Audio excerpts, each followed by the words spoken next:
ಅಣ್ಣ, ದುಡಿಮೆಗೆ ಹೆಸರಿಡುವುದನ್ನು ಬಿಟ್ಟು ಪಾಲಿಗೆ ಬಂದದ್ದು ಪಂಚಾಮೃತವಂತೆ ಅನುಭವಿಸಬೇಕಲ್ಲ ನಾವು. ಪಾಲಿಗೆ ಬಂದಿದ್ದು ಪಂಚಾಮೃತವೆಂದು ಎಲ್ಲರೂ ತಮ್ಮ ತಮ್ಮ ಕೆಲಸಗಳನ್ನು ಶ್ರದ್ಧೆಯಿಂದ ಪಾಲಿಸಿದ್ದರೆ ಭಾರತ ಹಿಂದೂ ಬಡತನದ ಭೂತ ಮನೆ ಮಾಡಿಕೊಂಡಿರಲಿಲ್ಲ.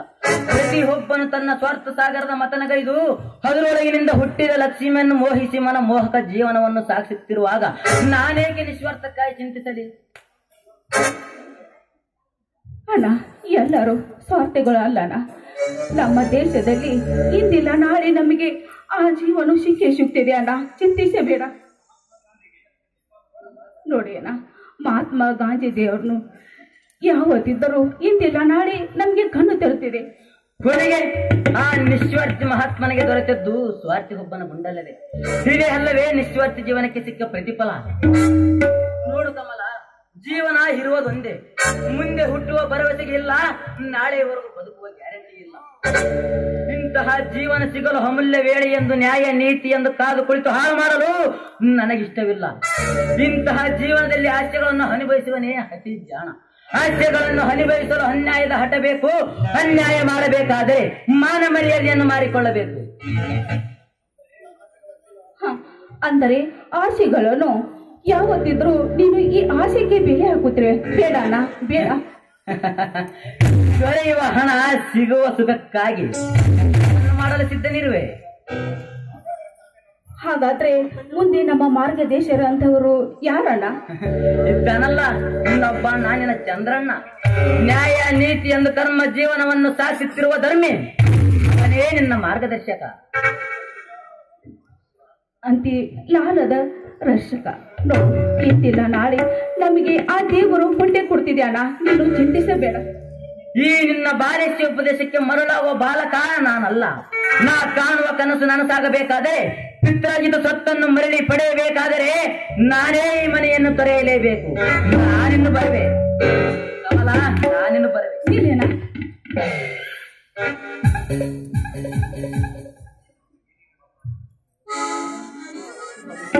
ನೋಡು, ಇವನೇ ಅಂತ ರಘು ಅಣ್ಣ. ನೋಡಿ, ಇವನು ದುಡಿಮೆ ಇದ್ದರೆ ನನಗೆ ಎಷ್ಟೊಂದು ಸಂತೋಷ ಹೋಗ್ತಿದೆ. ಆದ್ರೆ ಏನು ಮಾಡೋದೀಗ?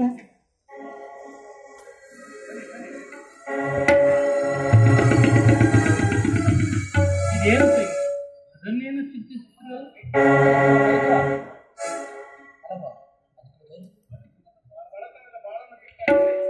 ಅಣ್ಣ, ಬಡತನದ ಬಾಳನ್ನು ಬಿಟ್ಟರೆ ಬೇರೆ ಯಾವ ಸ್ಥಿತಿ ಇದೆ ಅಣ್ಣ? ನಮಗೆ ಏನಿದೆ? ನೀ ಚಿಂತಿಸುವುದೆಲ್ಲ ನಾಕಕ್ಕೆ ನರಳಿಕೆ ಹೊತ್ತು. ಅಣ್ಣ, ಇನ್ನು ರಘು ಅಣ್ಣ ತನ್ನ ಬಟ್ಟೆಗಳನ್ನು ತೆಗೆದುಕೊಂಡು ಎಲ್ಲೇ ಹೋಗಿದ್ದಾನೆ ಅಣ್ಣ. ಅವನಿಗೆ ದುರಸ ಹೆಚ್ಚಾಗಿ ಹುಚ್ಚ ಹಿಡಿದಂತೆ ನಾಯಿಯಂತೆ ಹೊತ್ತಿಸುತ್ತಾನೆ ಅಣ್ಣ. ಹುಚ್ಚಿ, ಇದೇ ಕಮ್ಮ ಕಣ್ಣೀರು.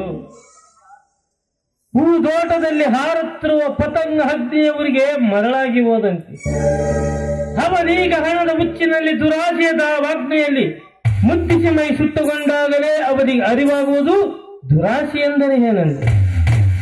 ಅವನು ಹೋದರೆ ಹೋಗಲಿ ಬಿಡುತ್ತಂಗಿ, ನನ್ನ ಮೈಯಲ್ಲಿ ಹನಿ ರಕ್ತ ಹರಿವರಿಗೂ ನಿನ್ನನ್ನು ಸುಖದಿಂದಿಡುತ್ತೇನೆ. ಅಣ್ಣ, ಮಾತಾ ಬೀತರಿಲ್ಲದೆ ಈ ರೀತಿ ನೀನು ದುಡಿದರೆ ಹೇಗೆ ಅಣ್ಣ? ನನಗೆ ದುಃಖ ಅನಿಸುತ್ತಿದೆ. ದಿನವಿಡಿದು ದುಡಿದು ಬರುವ ನನಗೆ ದುಃಖ ಅನಿಸುತ್ತಿದೆ ಅಣ್ಣ, ಈ ನಿನ್ನ ಮುಖವನ್ನು ನೋಡಿದ್ರೆ. ಹುಚ್ಚಿ, ಇದೇ ಕಮ್ಮ ಕಣ್ಣೀರು. ಸತ್ಯವಾಹನಂತ ರಾಜನಿಗೆ ತೆಪ್ಪಲಿಲ್ಲ ಕಟ್ಟಿಗೆ ಮಾರಿ ಜೀವಿಸುವುದು. ಸತ್ಯ ಹರಿಚಂದ್ರನಂತ ದೊರೆಗೆ ತಪ್ಪಲಿಲ್ಲ ಸುಡಗಾಲಕ್ಕಾದ ಜೀವಿಸುವುದು. ಇಂಥ ಮಹಾನ್ ಮಹಾ ವ್ಯಕ್ತಿಗಳಿಗೆ ತಪ್ಪಲಿಲ್ಲ ಈ ಹೊತ್ತು ಗೊತ್ತಿನಾಟ. ನಾವ್ಯಾವ ಮಹಾ ಕಮಲ? ಕಷ್ಟ ಮಾನವನಿಗೆ ಬಾರದೆ ಕಲ್ಲಿಗೆ ಬರುತ್ತದೆ. ನಮ್ಮ ಇವೆಲ್ಲ ಕಷ್ಟಗಳಿಗಿಂತ ಮಿಗಿಲಾದ ಚಿಂತೆಯೆಂದು ಬೆಟ್ಟದಂತ ನನ್ನ ತಲೆಯ ಮೇಲೆ. ವಿಘ್ನ ನಿವಾರಕ ವಿನಾಯಕ, ನಿನ್ನ ವಿವಾಹವನ್ನು ನಿರ್ವಿಘ್ನವಾಗಿ ನಡೆಯುವಂತೆ ಆಶೀರ್ವಾದಿಸಿದರೆ ನನ್ನ ಹೊಣೆಗಾರಿಕೆಯು ಬಾರ ಇಳದಂತೆ ಆಗುತ್ತದೆ. ಹೋಗಣ್ಣ, ಮಡಿಯಿಂದ ಹೊರಗೆ ತಳುವಂತೆ ಮಾತನಾಡ್ತಿರ್ವಿಲ್ಲ ಅಣ್ಣ. ಅಣ್ಣ, ನಿನ್ಗೆ ಇಷ್ಟು ಬೇಗ ಬೇಸರ ಆದಳು ಈ ನಿನ್ನ ತಂಗಿ? ಬೇಸರವೇ ಯಾವುದಮ್ಮ? ನೀನು ನಿನ್ನ ಹಿನೆಯ ನೊಡಗೂಡಿ ಮದುವೆ ಎಂಬ ಮಮತೆಯ ಸೇತುವೆಯನ್ನು ದಾಟಬಹುದು. ನನಗೆ ಬೇಸರವೇ? ಹಾಗಾದ್ರೆ ಹೆತ್ತ ಕರೋಳಿನ ಪ್ರೇಮ ಪೂರ್ತಿಯನ್ನು ಅಲ್ಲ, ಇಷ್ಟೊಂದು ಹಣ ಎಲ್ಲಿಂದ ತರ್ತೀಯಣ್ಣ ಈ ನನ್ನ ಮದುವೆ ಮಾಡಿಕೊಳಕ್ಕೆ? ನಿನ್ನನ್ನು ಬಿಟ್ಟಲು ಹೋಗಲು ನನ್ನ ಮನಸ್ಸಿಲ್ಲಣ್ಣ, ನನ್ನ ಮನಸ್ಸಿಲ್ಲ. ನಿನ್ನ ವಾಸ್ತವ್ಯಕ್ಕೆ ನಾ ಮನಸ್ಸೊತ್ತು ತಂಗಿ. ಆದರೆ ನನ್ನ ಈ ಮುದ್ದು ತಂಗಿಯ ಚೆಲುವಿಗೆ ಈ ವರದಕ್ಷಿಣೆ ಎಂಬ ಯುಗದಲ್ಲಿ ಎಂತ ವರನನ್ನು ಹುಡುಕಬೇಕು ಅದು ತಿಳಿಯದೆ ನನ್ನ ಮನ ಚಡಪಡಿಸಲುತ್ತದೆ. ಅಣ್ಣ, ಭಾರತ ಸರ್ಕಾರವು ವರದಕ್ಷಿಣೆ ಕೇಳಿದ್ರೆ ಅಷ್ಟೊಂದು ಹಣ ನೀ ಎಲ್ಲಿಂದ ತರುತ್ತೀಯಣ್ಣ? ಇಂದಿನ ಸಮಾಜದ ಸಿರಿವಂತರು, ವಿದ್ಯಾವಂತರು, ವಿನಯಶೀಲರೆಲ್ಲರೂ ವರದಕ್ಷಿಣೆ ಎಂಬ ಆಸನದಂದೇಳದೆ ಕುಳಿತಿದ್ದರಮ್ಮ. ಈ ಕಾರಣವಾಗಿ ಕೆಲ ಬಡ ಕನ್ನಿಯರು ಕವಿ ರತ್ನೆಯ ದರ್ಶನವಿಲ್ಲದೆ ಅರಮನೆಯಂತ ಮದುವನ್ನು ಕಾಣದೆ ಕಂಗೆಟ್ಟು ಕುಳಿತಿದ್ದರು. ಕಷ್ಟವಾದರೂ ಚಿಂತೆ ಇಲ್ಲ, ಸಾಲವಾದರೂ ಪರವಾಗಿಲ್ಲ, ನಿನ್ನನ್ನು ಮಾತ್ರ ವಿದ್ಯಾವಂತ ಹಾಗೂ ಸುಖದ ಅರಮನೆಗೆ ಕಳಿಸಿ. ಅಣ್ಣ, ನೀನು ಇದನ್ನು ವಿಚಾರ ಮಾಡೋದನ್ನು ನಿಲ್ಲಿಸಿ ಊಟ ಮಾಡುವರಂತೆ ಬಂದಿರಲ್ಲ. ಸ್ಟೋರೇಜ್ ಇಲ್ಲ, ಮತ್ತೆ ಅದಕ್ಕೆ ನನ್ನ ಮೊಬೈಲ್ ಸ್ಟೋರೇಜ್ ಇದೈತಲ್ಲ ಸ್ಟೋರೇಜ್.